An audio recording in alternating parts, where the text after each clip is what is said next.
La team, nous allons écouter un peu la sortie d'Ibrahima Mega. Une sortie mascarade, une sortie légendaire, pas possible. Je vous laisse regarder cette vidéo si donnez vos avis en commentaire. Peuple révolutionnaire du Grand Sahel, d'Afrique et du monde. Mon bonjour à vous. Ça fait quelques jours que j'ai un peu disparu des radars. Et ceux qui sont habitués à cette page le savent très bien.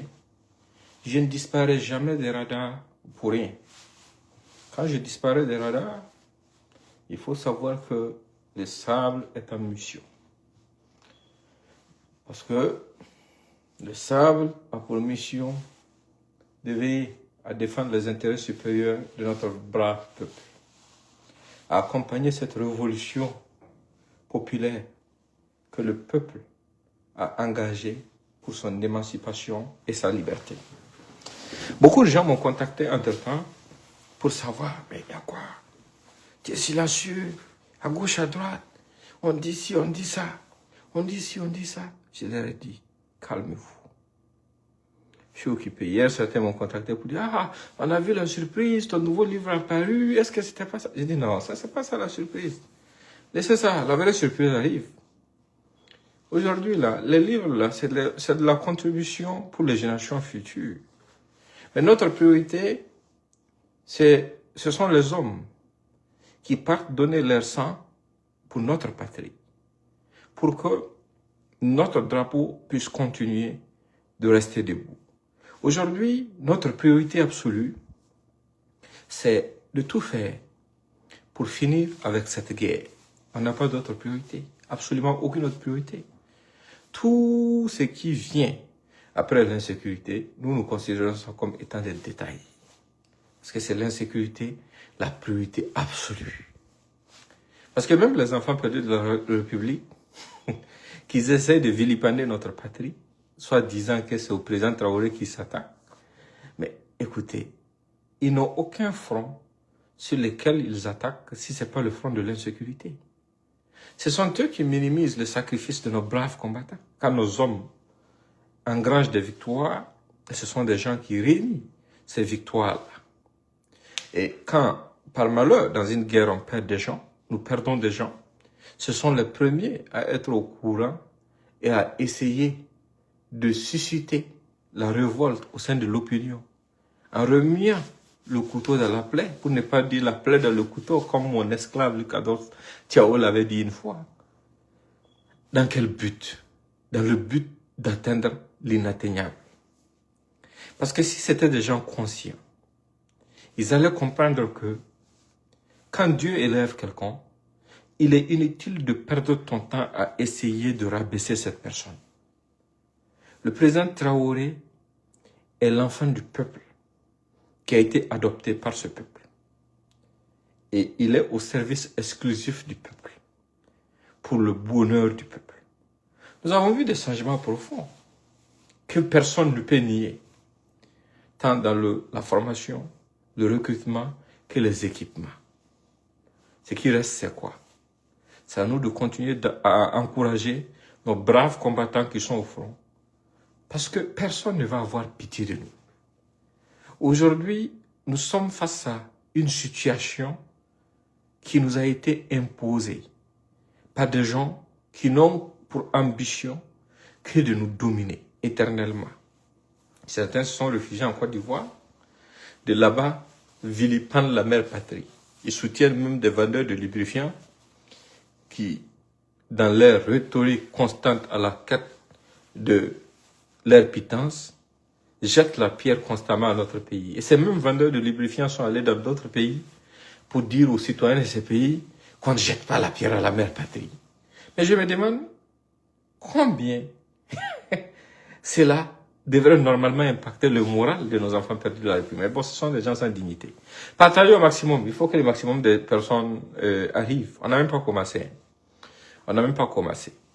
Donc pour vous dire, pour rebondir sur certains sujets, et d'abord avant de commencer, je vais dire honneur à nos braves combattants, honneur à nos forces de défense et de sécurité, qui savent pourquoi ils sont en train de se battre, qui connaissent l'histoire de ce conflit, qui connaissent vraiment l'origine de ce conflit, qui connaissent l'histoire de notre patrie. Nous sommes un peuple qui n'avait absolument rien demandé. Des gens sont venus d'ailleurs, ont esclavagé d'abord avant de coloniser notre peuple. Soumettre notre peuple qui a dû se battre. Si vous ne connaissez pas, il faut chercher dans les livres d'histoire, l'histoire et de la bataille, de la guerre du Bani Volta.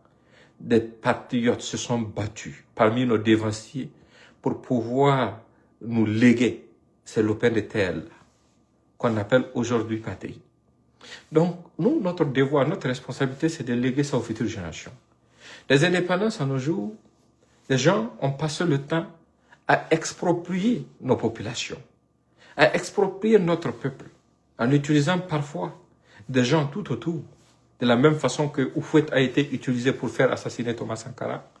C'est de cette même façon qu'aujourd'hui, ils sont en train d'utiliser Dramane pour essayer de créer des situations dans notre pays. Au bénéfice de qui? Pas au bénéfice des Ivoiriens. Parce que même les Ivoiriens sont brimés par ce vieux délinquant. Mais au bénéfice de la France. En fait, je me demande ce qui se passe dans la tête de certaines personnes. Pensez-vous que nous sommes des sous-humains ou quoi? Pensez-vous que nous, Noirs, Africains, nous, Noirs, spécifiquement du sud du Sahara, nous sommes incapables de prendre conscience de ce qui nous arrive?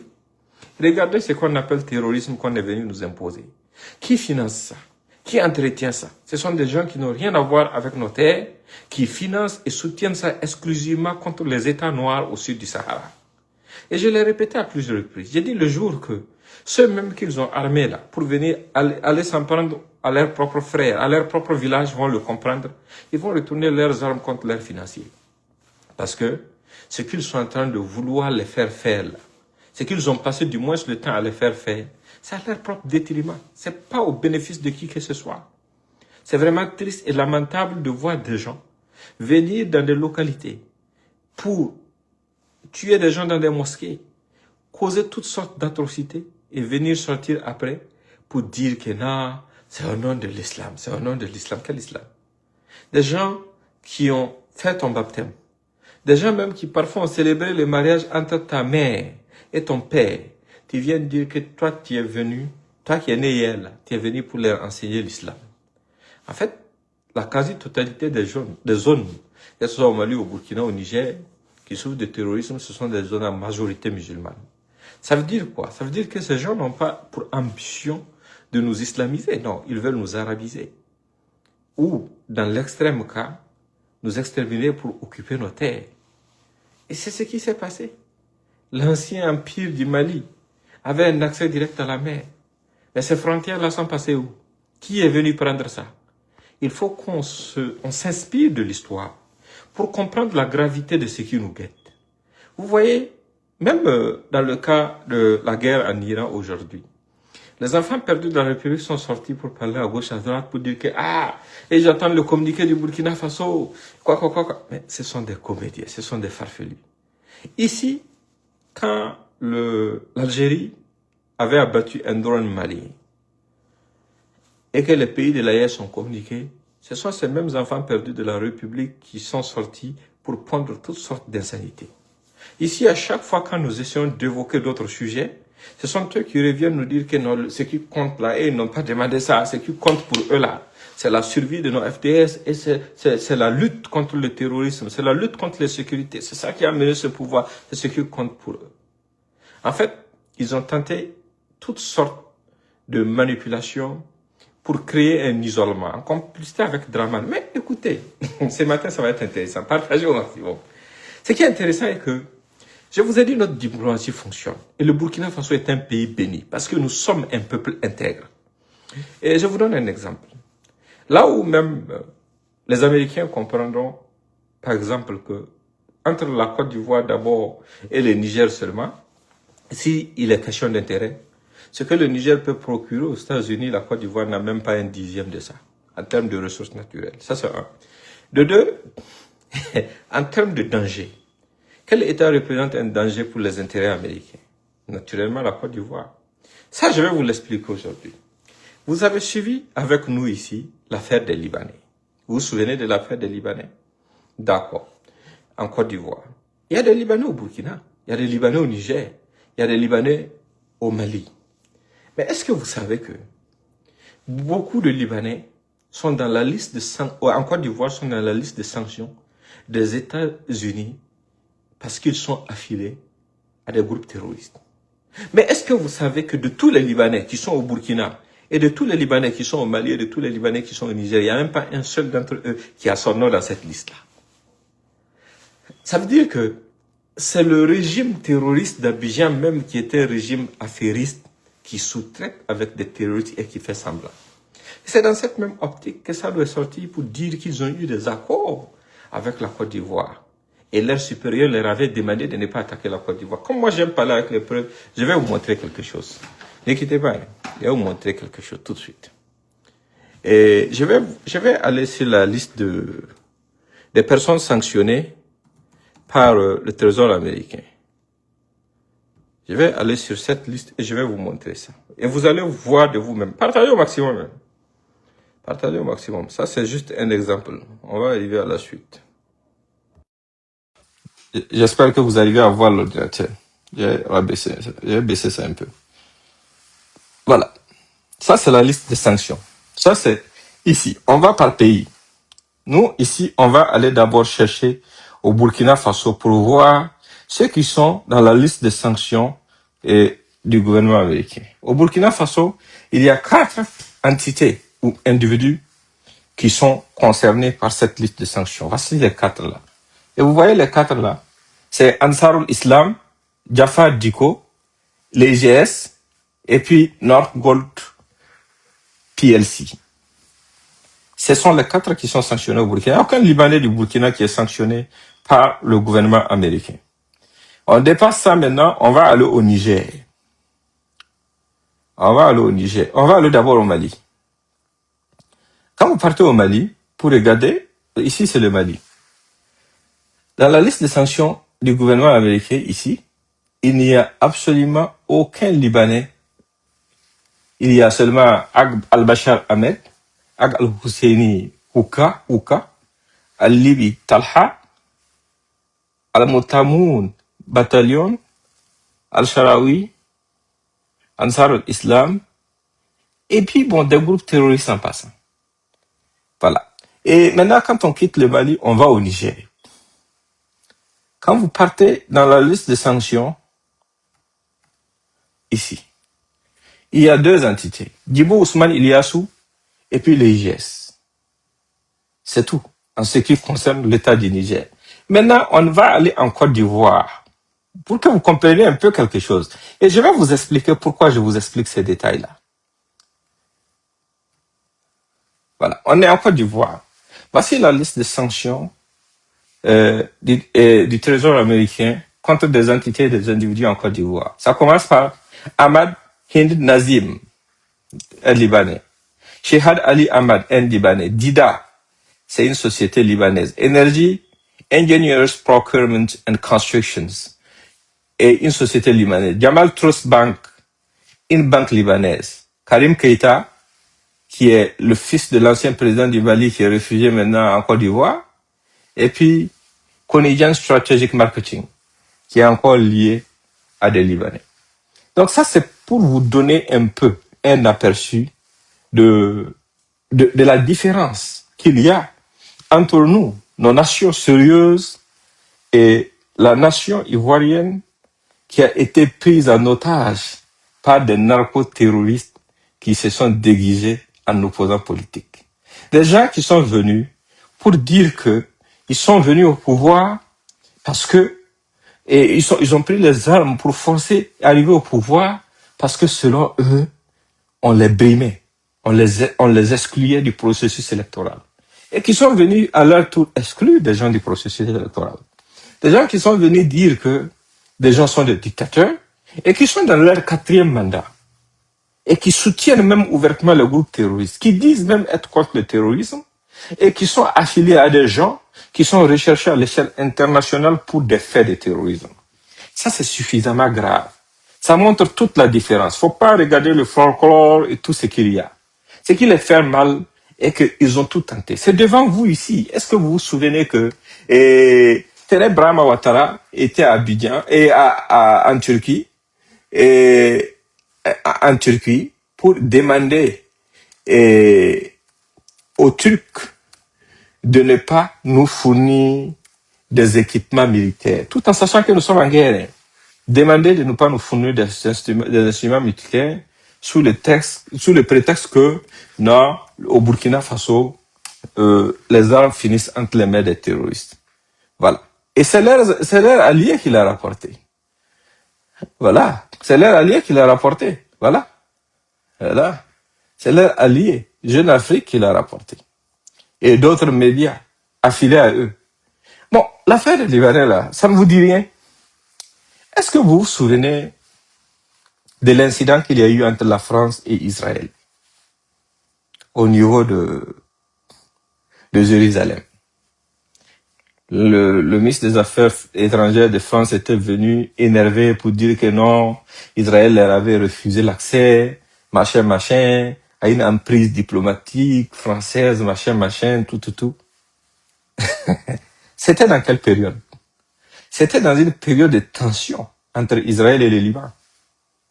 Est-ce que vous avez remarqué ces 2 jours? Allez-y faire vos propres recherches et puis analyser.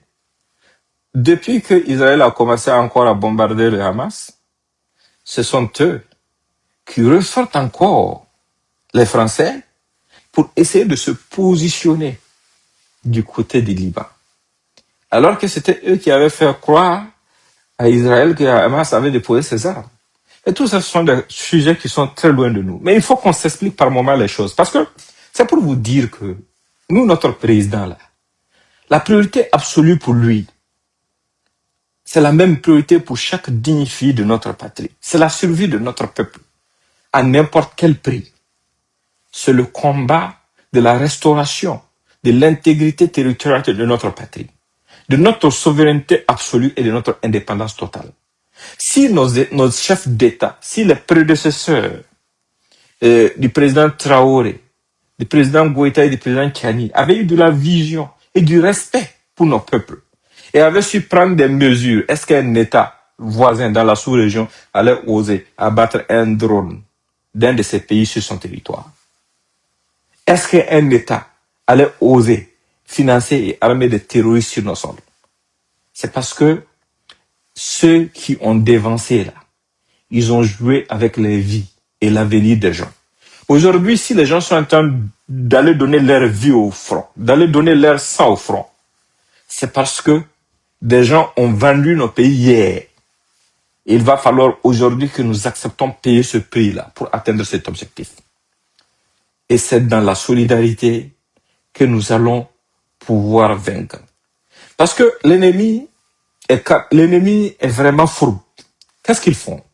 Ce sont eux qui financent des gens pour venir s'en prendre à nous. Et quand nous avons des pertes, ce sont eux encore qui utilisent leurs propres médias et financent encore des gens pour essayer de nous-mêmes nous opposer à nous-mêmes. Dans l'objectif de pouvoir mettre à la tête de nos pays des gens qu'ils contrôleront, qui continueront de nous mettre en retard comme d'habitude. De la même façon qu'ils ont mis nos États en retard par le passé. De la même façon qu'ils avaient la latitude de venir ouvrir des bases chez nous, pendant que les terroristes étaient en train d'assassiner les nôtres, des bases qui ne bougeaient pas. De la même façon qu'ils ont utilisé leur presse toxique pour empoisonner notre peuple, essayer de créer des conflits interethniques entre les gens, des gens qui ont grandi ensemble, qui sont liés, qui ont tout fait ensemble, venir les opposer sur une base simplement ethnique. Ce sont eux qui utilisent leur poison qu'ils appellent médias pour essayer d'aggraver cette crise sécuritaire chez nous, alors que ce sont eux-mêmes qui ont créé la crise. Ce sont eux qui ont exproprié le Niger pendant combien de décennies? En volant son uranium, on dit que la France est experte en nucléaire civil. Mais durant toutes ces années de soi-disant partenariat, le Niger qui produisait l'uranium pour alimenter leurs centrales nucléaires, là, ils n'ont jamais pensé à construire même une petite centrale pour aider le Niger à être autonome en électricité. Et quand Bazoum est tombé, la première des choses qu'ils ont eu à faire, ils ont utilisé le Nigeria pour couper l'électricité au Niger. Tout ça, c'est de l'humiliation. C'est de là que nous venons. Et c'est dans ça que nous ne voulons pas que nos enfants et nos futurs petits-enfants grandissent. Nous ne voulons pas ça. Nous sommes aussi des êtres humains. Aujourd'hui, les gens se tapent la poitrine en prenant l'arme atomique comme la plus grande arme de dissuasion mondiale. Mais si nous-mêmes, on apprenait à réfléchir par nous-mêmes, à prendre nos initiatives, l'arme nucléaire, c'est quelqu'un qui l'a découvert. Qui vous a dit que dans le monde, là, les découvertes là sont terminées? Ce que des êtres humains peuvent faire, là, nous pouvons le faire. Ce que les gens peuvent inventer, peuvent découvrir, nous pouvons aussi le découvrir. Pourquoi nous pensons que nous devons forcément copier et marcher sur les pas des autres? C'est ça qui va nous mettre en retard en permanence. Si nous estimons que le développement, c'est copier le modèle sociétal des autres qui nous ont colonisés, qui nous ont dominés, quand est-ce qu'on va pouvoir les atteindre? On ne pourra jamais. Il faut qu'on trace nous-mêmes le chemin de notre propre développement. Il faut qu'on comprenne ce que nous voulons faire. Il faut qu'on comprenne vers où nous voulons aller. Il faut qu'on comprenne que nous sommes aussi des êtres humains, nous avons aussi des cerveaux, nous pouvons aussi réfléchir, nous pouvons aussi nous inspirer de la nature, de notre histoire, de notre passé, de notre tradition et de tout ce que nous avons comme ressources et de tout ce qui nous a été légué pour bâtir quelque chose, pour notre sécurité, pour notre avenir et pour notre développement. Voilà. Et ces gens-là qui disent, ah, Ibrahim Traoré n'ose pas parler sur l'affaire de l'Iran, machin. Il y a des belligérants dans l'affaire de l'Iran. Mais est-ce que vous connaissez l'histoire de l'Iran? Partagez au maximum, s'il vous plaît. Partagez. L'Iran, là, l'ayatollah qui vient d'être tué, là, est-ce que vous connaissez son histoire? Il était où avant de rentrer en Iran pour être ayatollah? Il était en France. C'est là-bas qu'il vivait, comme réfugié. Et c'est de la France, faites vos recherches, c'est de la France qu'il faisait enregistrer des cassettes, faisait écrire des tracts pour distribuer, pour faire tomber le régime du Shah d'Iran qui était pro-américain. Parce que la France, c'est un État qui n'a pas d'alliés, c'est pas un État fiable, c'est un État fourbe. Et c'est pour ça que j'ai dit que tôt ou tard, les nations du monde finiront par se rendre compte qu'elles doivent nécessairement régler le cas de la France pour qu'il y ait la paix dans le monde. Vous prenez par exemple le cas de la Libye. Qui avait intérêt à ce que la Libye soit bombardée? Naturellement la France, qui a su manipuler le régime démocrate de Barack Obama, qui allait s'impliquer dedans. Mais pendant qu'ils étaient en train de bombarder la Libye, les sociétés françaises avaient déjà garanti tous les contrats sur le pétrole libyen pour l'intérêt exclusif de la France.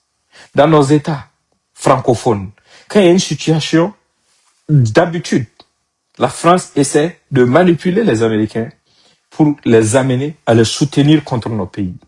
Mais c'est cette fourberie qui est finie. C'est pour ça qu'ils ne supportent pas Trump. Ils n'aiment pas du tout Trump. Ils n'aiment pas. Parce que ça ne marche pas contre nos États. Tout ce qu'ils ont essayé de tenter, tous les pièges qu'ils ont essayé de tendre là, ça n'a pas du tout, ça n'a jamais marché.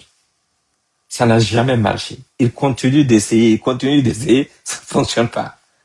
Parce que Trump a compris une chose, tout ce que ces Français faisaient faire aux Américains en Afrique francophone, c'était exclusivement dans l'intérêt de la France. Ceux qui me disent de parler de l'affaire de l'Iran là, c'est pas chez nous. C'est de l'Iran que je suis en train de parler. J'ai dit, est-ce que vous connaissez l'origine du Shah? C'est de la France qu'il a quitté pour aller prendre le pouvoir là-bas en Iran. C'est de la France. C'est de l'histoire. Ce n'est pas quelque chose qui a été inventé. Et quand nous sommes en train de mener notre combat là, est-ce qu'il y a un seul pays dans au Moyen-Orient qui est venu nous soutenir, même au nom de la solidarité religieuse? Ça ne les regarde pas. Au contraire, il y en a même qui soutiennent de façon sournoise les groupes terroristes. La diplomatie, c'est autre chose. Ça relève de la compétence de nous, nos dirigeants. Mais moi, là, j'ai quel intérêt dans l'affaire de l'Iran pour que je fasse de la bagarre de l'Iran ma bagarre? Moi, ma bagarre, c'est la bagarre de l'AIS. C'est la bagarre de notre peuple. Quand le général américain avait manqué de respect à notre président, c'est à New York que nous sommes allés manifester et publiquement, j'ai pris la parole pour dire ce que j'ai sur le cœur. Certains s'asseyent, ils sont là en train de flatter quelques égarés. Pour dire non, pour lui là, c'est fini. Il n'ose même pas dire mon nom. Parce que le jour que ceux qui sont surtout ici diront mon nom dans ce genre de trucs-là, ils sauront ce qui va nous séparer. Ils savent, ils sont conscients, ils sont malins. Mais écoutez attentivement. Nous, on s'assume pleinement Et s'il y a quelque chose qui touche aux intérêts de notre peuple là, on ne va même pas avoir peur d'un être humain sur cette terre pour défendre le droit à la vie de notre peuple. Le droit à la prospérité, à la liberté et à l'existence de notre peuple. Que non, il y a eu un rapport, c'est fini, rapport. Moi, je viens de très loin. Vous êtes des bébés activistes. Moi, j'ai commencé ce combat-là en 2009. Non, 2007 d'ailleurs. J'ai commencé ce combat en 2007. Ce combat pour la survie des peuples du Sahel, je l'ai commencé en 2007. 2007 à aujourd'hui, là. Est-ce que vous savez à combien de rapports moi j'ai survécu? Hein? Si moi j'ai envie tout de suite, là, je peux dire à Trump d'aller se faire foutre. Il va faire quoi? Absolument rien. Rien du tout. Voilà. Mais c'est pas vous qui allez orienter nous, notre expression.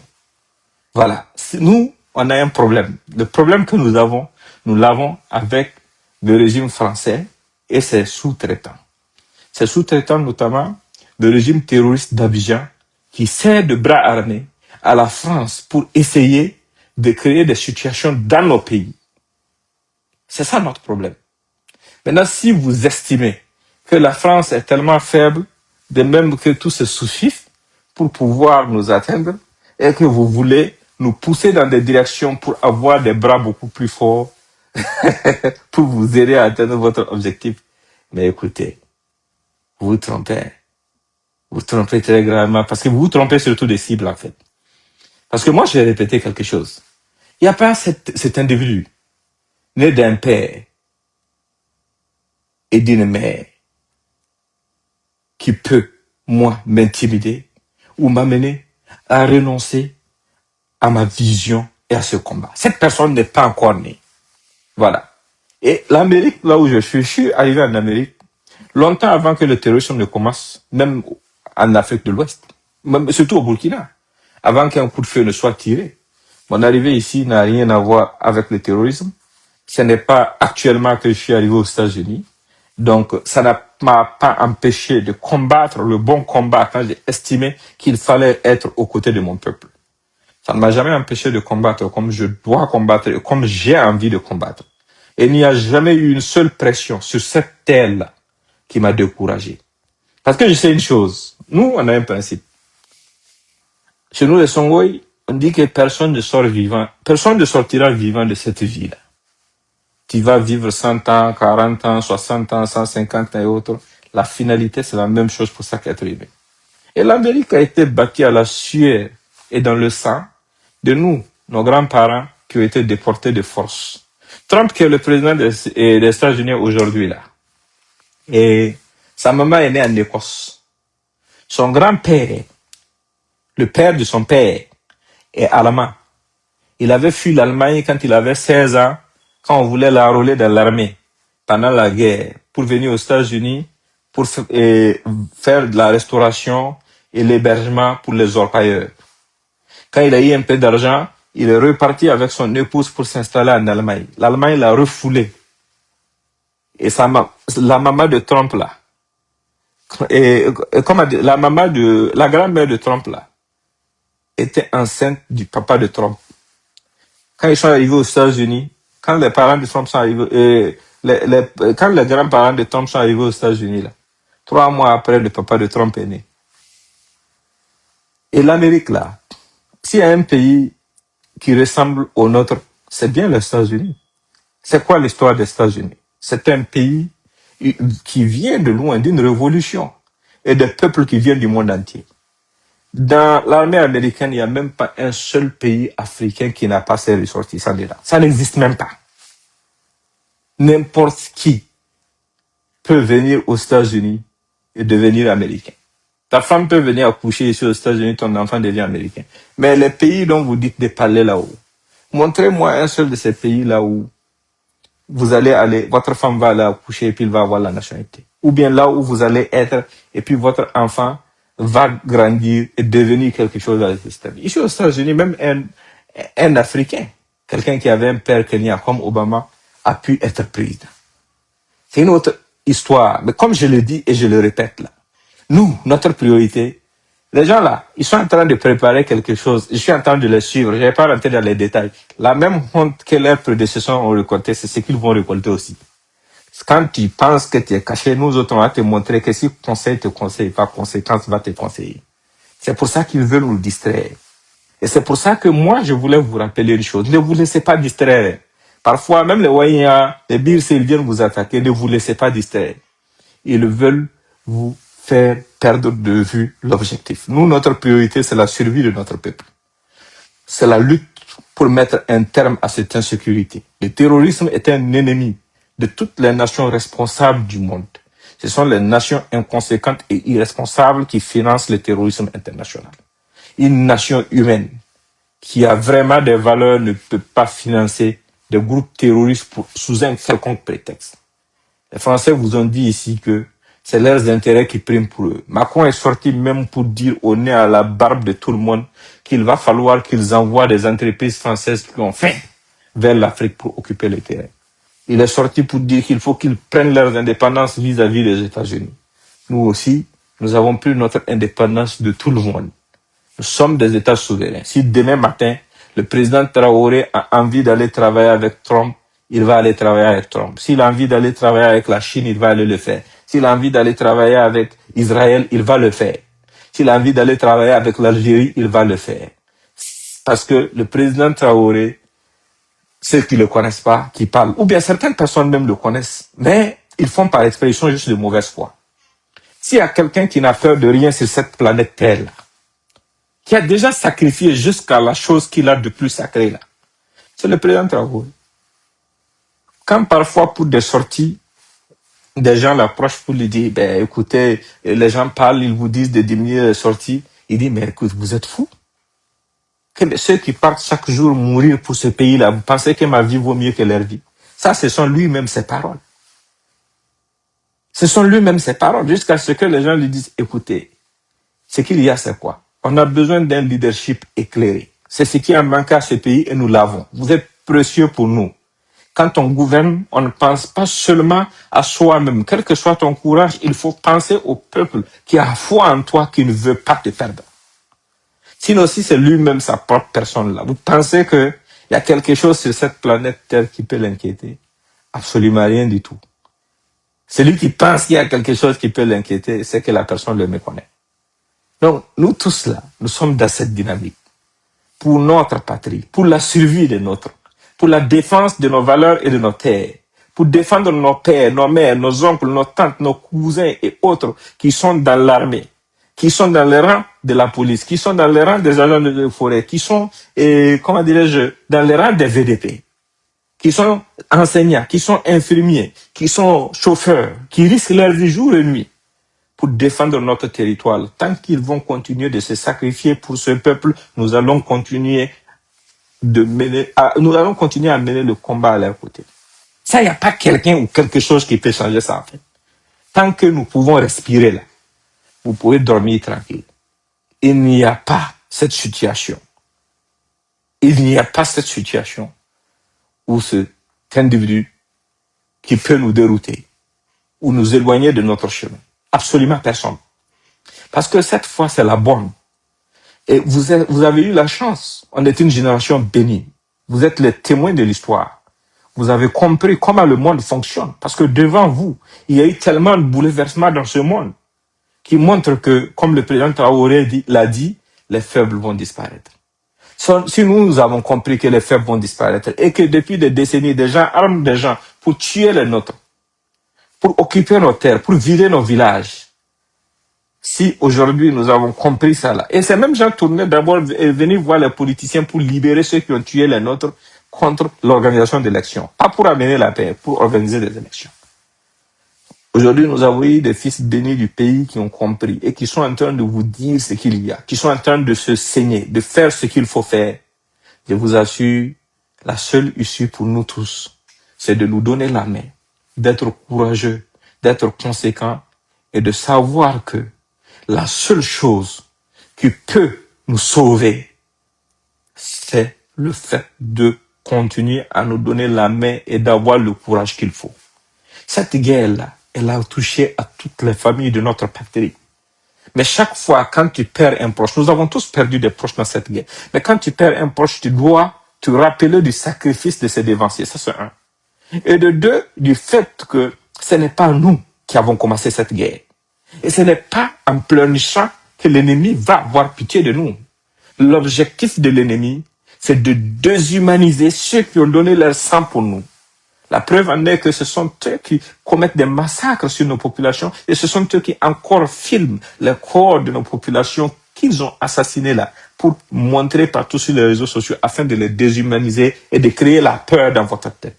Le seul remède face à ça, c'est de taire et de montrer que si vous faites tomber un des nôtres, montrez aux terroristes que s'ils font tomber un des nôtres, nous ferons tomber 1000 d'entre eux. C'est comme ça qu'on combat le terrorisme.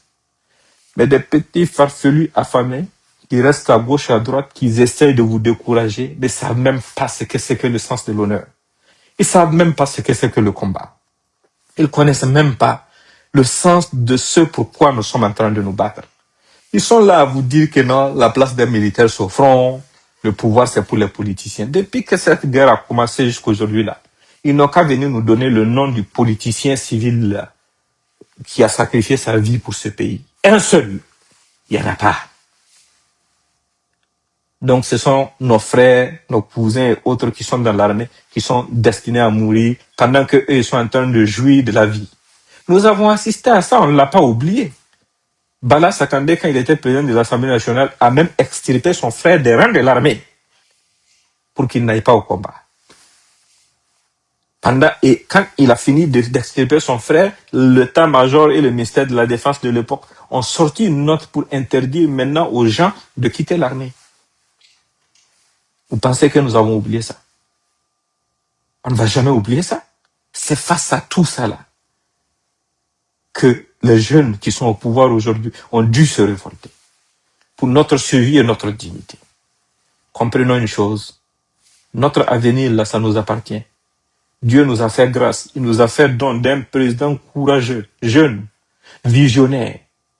Vous savez, dans les années 70 là, le PIB du Burkina était nettement supérieur à celui de la Corée du Sud. La Corée du Sud, en 25 ans, est classée aujourd'hui dans les plus grandes économies du monde. C'est un hub technologique mondial. En 25 ans, s'ils peuvent le faire là, pourquoi nous on ne peut pas le faire? C'était la vision qui manquait. C'est des gens qui n'ont jamais cru à nous. Des gens qui, même pour écrire la constitution de notre pays, parlent des constitutionnalistes en France pour amener. Des gens qui, même pour construire un pont, sont obligés d'aller sous-traiter ça à des entreprises françaises pour venir faire ça chez nous. Et dès que quelqu'un commence à briller chez nous, il le récupère pour l'envoyer chez eux, pour aller travailler pour eux. Et nous, on reste là, à tergiverger, à tourner sur nous-mêmes, après plus de 60 ans d'indépendance. L'Algérie qui a fait tomber le drone malien là. Le Mali a été indépendant avant l'Algérie. Pourquoi l'Algérie est plus équipée et plus en sécurité que le Mali? C'est l'absence de vision des dévanciers. Si ce n'est pas une malédiction, on doit comprendre que cette fois-ci, nous avons eu vraiment l'opportunité de changer radicalement les choses. Et c'est dans la sueur et le sang qu'on va pouvoir bâtir le monde que nous souhaitons pour nos enfants et nos futurs petits-enfants. Mais si nous cédons et que nous laissons notre pays retomber dans les mains de ceux qui nous ont humiliés, qui nous ont volés, qui nous ont escroqués, qui nous ont pillés hier, là, on va repartir à la case départ. Et c'est parti pour plusieurs générations. Et je me demande même dans un siècle qui aura encore l'envie ou le courage de se sacrifier pour un peuple qui n'a pas envie d'être libre. Parce que le combat que nous sommes en train de mener va au-delà du terrorisme. C'est un combat beaucoup plus grand.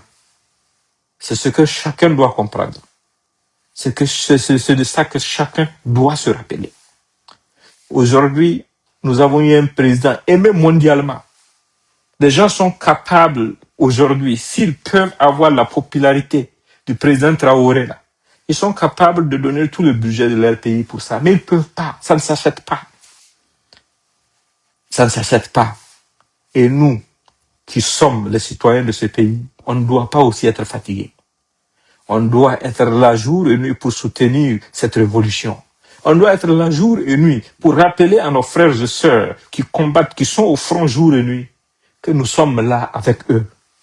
Nous comprenons la douleur de parfois les pertes.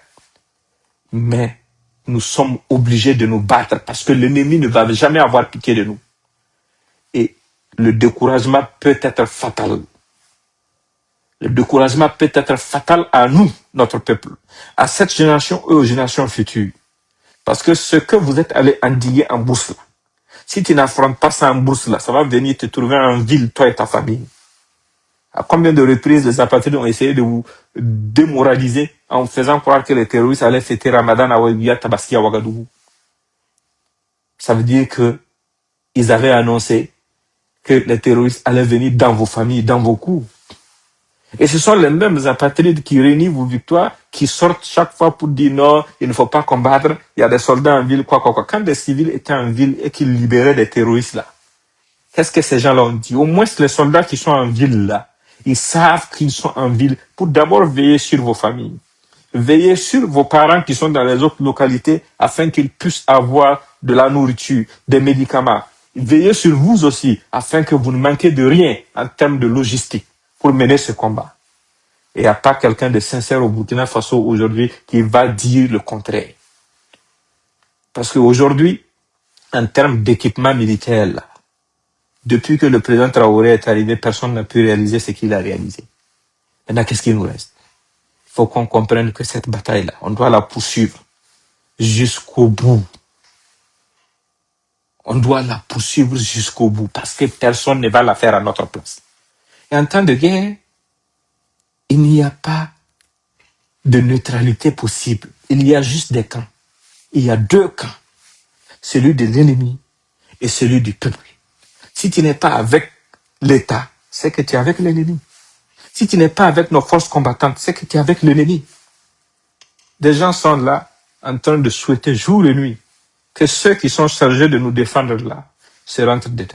Des gens sont là jour et nuit à inventer des fausses histoires jusqu'à ce que des voyous se fassent même corrompre pour monter des complots contre leur État. Et vous avez vu la honte qu'ils ont tous récoltée. Tous ceux qui ont comploté contre ce pays sont rentrés. Et ça veut dire que c'est déjà un signe. Un signe que la nature même vous envoie pour vous dire que Dieu ne vous laissera personne jouer avec le destin de ce peuple. Parce que c'est Dieu qui a pris ce dirigeant-là sous son aile. Si vous voyez que dans le monde entier, sur l'ensemble des continents, les gens sont sortis pour manifester pour un président d'un pays dont certains n'avaient jamais entendu parler de leur vivant. Mais ça doit vous dire quelque chose. Il n'est pas le plus ancien des présidents. Il n'est pas le plus... Il n'y a rien d'extraordinaire en lui. Il est juste lui.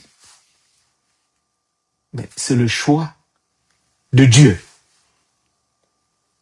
Et si tu défies Dieu, le salaire, tu le connais. Donc, poursuivons notre combat. Ne vous laissez pas distraire. Ces 2 jours-là, je suis trop concentré. Ils sont en train de faire quelque chose. Et moi, je suis là, je les observe. Je dors avec eux. Je participe à leur réunion. Parce que ceux qui doutent encore et qui pensent qu'ils peuvent toujours freiner cette dynamique du peuple peuvent continuer de rêver. Voilà. Les conséquences vont mieux les conseiller. C'était le message que j'avais pour vous. Et avant de partir, je demande encore une fois à chacun d'entre vous de partager ce message. Si quelqu'un vient vous parler de quoi que ce soit, vous leur dites que la priorité de nos priorités, c'est notre peuple, c'est la sécurité, c'est la lutte contre le terrorisme et c'est le développement de nos nations. Le président Traoré n'a aucune autre priorité à part ça. Voilà. Le président Traoré est un homme averti et qui sait ce qu'il fait pour le bien du peuple. Les mêmes qui sont sortis pour vous dire ici que non, la Côte d'Ivoire est en train d'avancer, elle diversifie ses partenaires, sont sortis pour vous dire que non, le Burkina a signé un accord dans le domaine de la santé avec Trump. Et même les médias français sont sortis pour polémiquer sur ça Pour eux, c'est une façon de montrer que non, le peuple s'est dédié. Et il y a des gens même qui se réclament panafricanistes, qui sortent pour dire non, c'est une mauvaise. Vous pensez que vous êtes plus intelligent que nos dirigeants?